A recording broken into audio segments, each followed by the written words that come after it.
Ever wished you could schedule a message on Instagram? Now you can. I'm Jessica, and in this video, I'll show you how to schedule direct messages on Instagram.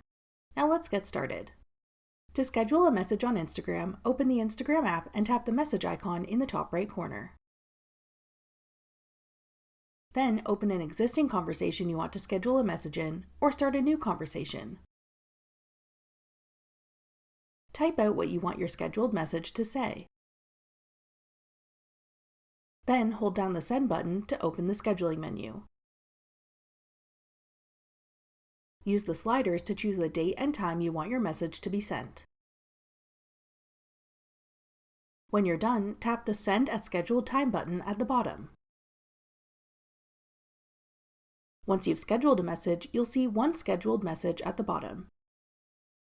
If you tap this text, you'll see your scheduled messages along with the date and time they're scheduled for.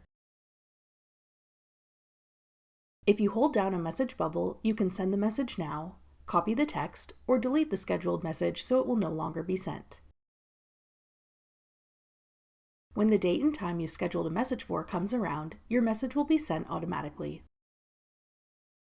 That's all it takes to schedule direct messages on Instagram. Want to hide your online status in Instagram DMs? Check out this tutorial next. Click the video on your screen now to watch. Thanks for watching. If you found this video helpful, we'd love it if you'd hit the thumbs up button below and subscribe to our channel. We put out great new tech tutorials like this one every day.